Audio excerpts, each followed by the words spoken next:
नमस्कार दोस्तों। क्या आपने कभी महसूस किया है कि जैसे ही आप जीवन में कुछ बड़ा करने का फैसला करते हैं, समस्याएं एक एक करके आपके सामने खड़ी हो जाती हैं। आप सोचते हैं कि अब अपना व्यवसाय शुरू करेंगे, लेकिन पैसों की कमी सामने आ जाती है। आप पढ़ाई शुरू करते हैं तो सही स्टडी मटेरियल की चिंता होने लगती है। आप कोई नया लक्ष्य तय करते हैं तो मन में डर आने लगता है, अगर मैं असफल हो गया तो। ऐसा लगता है जैसे पूरी दुनिया आपको रोकने की कोशिश कर रही हो। लेकिन क्या आपने कभी सोचा है कि शायद ये कठिनाइयां आपको रोकने के लिए नहीं, बल्कि आपको मजबूत बनाने के लिए आई हैं? आज की इस वीडियो में हम श्रीमद् भगवद गीता के पहले अध्याय के 25वें श्लोक को समझेंगे और जानेंगे कि कैसे यह एक छोटा सा श्लोक हमारे पूरे जीवन की सोच बदल सकता है। श्लोक। भीष्मद्रोण प्रमुखतः सर्वेषां च महीक्षितां उवाच पार्थ पश्यैतान् संवेतान् कुरुनिति। भगवान श्री कृष्ण अर्जुन का रथ भीष्म पितामह, गुरु द्रोणाचार्य और सभी राजाओं के सामने रोकते हैं और कहते हैं, हे पार्थ, इन एकत्र हुए कुरुओं को देखो।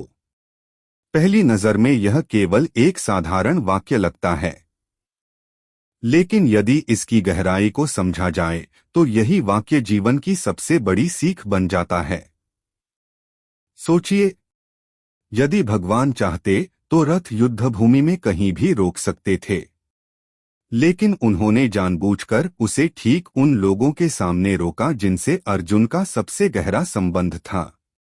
उनके गुरु, उनके दादा, उनके भाई, उनके मित्र, उनके अपने संबंधी। क्यों? क्योंकि श्री कृष्ण चाहते थे कि अर्जुन वास्तविकता से भागे नहीं, बल्कि उसका सामना करे। यही इस श्लोक का सबसे बड़ा संदेश है। यही हमारे जीवन में भी होता है। दोस्तों, जब भी हम जीवन में कुछ बड़ा करने की शुरुआत करते हैं, तब हमारे सामने भी हमारी युद्धभूमि तैयार हो जाती है।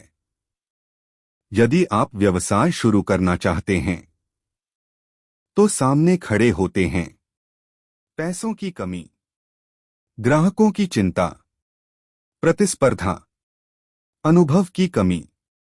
यदि आप किसी प्रतियोगी परीक्षा की तैयारी करते हैं, तो सामने आते हैं लंबा सिलेबस, स्टडी मटेरियल, समय की कमी, परिवार का दबाव, बार बार असफल होने का डर।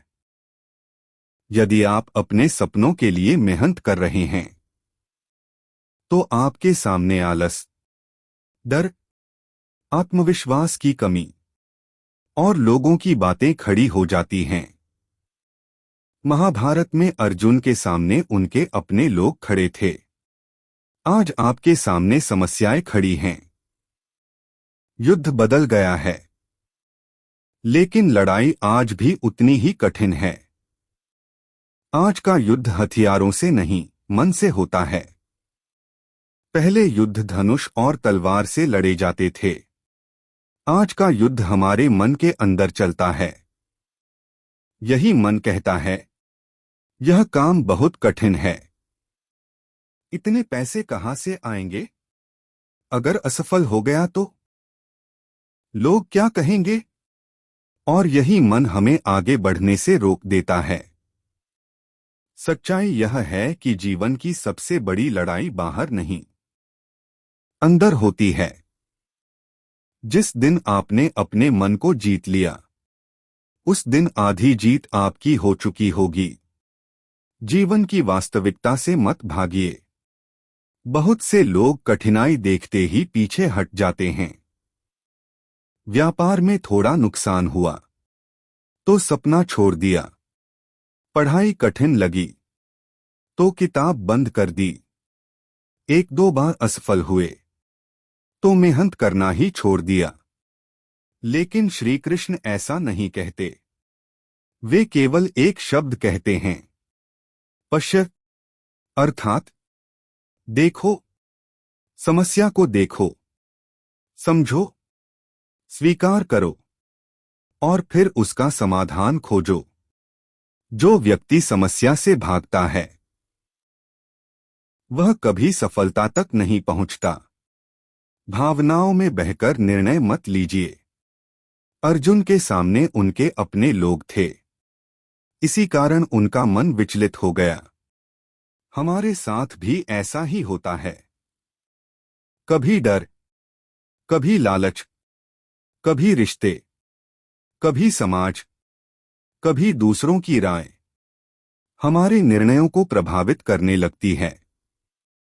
लेकिन सफल व्यक्ति वही होता है जो भावनाओं के साथ साथ विवेक का भी उपयोग करता है। कठिनाई सफलता का पहला चरण है। क्या आपने कभी देखा है कोई डॉक्टर बिना कठिन पढ़ाई के नहीं बनता? कोई खिलाड़ी बिना वर्षों के अभ्यास के नहीं जीतता? कोई सफल व्यापारी बिना संघर्ष के आगे नहीं बढ़ता? और कोई महान व्यक्ति बिना कठिनाइयों के महान नहीं बनता। हर बड़ी सफलता से पहले एक बड़ी परीक्षा अवश्य आती है। इसलिए जब कठिनाई आए तो यह मत सोचिए कि भगवान ने आपको छोड़ दिया। हो सकता है भगवान आपको अगले स्तर के लिए तैयार कर रहे हों। सच्चा गुरु कौन होता है? सच्चा गुरु वह नहीं जो केवल हमारी तारीफ करे। सच्चा गुरु वह होता है जो हमें हमारी वास्तविक स्थिति दिखाए। श्री कृष्ण ने अर्जुन से यह नहीं कहा सब ठीक हो जाएगा। उन्होंने कहा देखो, यही एक सच्चे मार्गदर्शक की पहचान है। जीवन का हर युद्ध पहले मन में जीता जाता है। महाभारत का युद्ध मैदान में शुरू होने से पहले अर्जुन के मन में शुरू हो चुका था। आज भी ऐसा ही होता है। हर बड़ा सपना, हर बड़ा लक्ष्य सबसे पहले मन में चुनौती बनकर आता है। जब तक मन डरता रहेगा तब तक शरीर भी आगे नहीं बढ़ेगा। लेकिन जिस दिन मन मजबूत हो गया उस दिन रास्ते अपने आप बनने लगते हैं। मन को मजबूत कैसे बनाएं? यदि आप जीवन की हर कठिनाई का सामना करना चाहते हैं तो एक आदत आज से ही शुरू कीजिए। ध्यान। रोज केवल 10 से 20 मिनट शांत बैठिए। अपनी सांसों पर ध्यान दीजिए। धीरे धीरे आपका मन शांत होगा। जब मन शांत होता है तो कठिन परिस्थितियों में भी सही निर्णय लेना आसान हो जाता है। डर कम होने लगता है, आत्मविश्वास बढ़ने लगता है और व्यक्ति हर समस्या का समाधान खोजने लगता है। दोस्तों, गीता का यह श्लोक हमें केवल महाभारत की कहानी नहीं सुनाता, यह हमें जीवन जीने का तरीका सिखाता है। जब भी आपके सामने कोई कठिनाई आए तो उससे भागिए मत। उसे देखिए, समझिए और पूरे साहस के साथ उसका सामना कीजिए। याद रखिए, समस्याएं आपकी दुश्मन नहीं हैं, वे आपकी क्षमता को जगाने आई हैं। और जिस दिन आपने अपने मन को जीत लिया उस दिन दुनिया की कोई भी कठिनाई आपको रोक नहीं पाएगी। अगर आपको यह वीडियो पसंद आया हो तो इसे लाइक करें, अपने दोस्तों के साथ शेयर करें और चैनल को सब्सक्राइब करना न भूलें। जय श्री कृष्ण।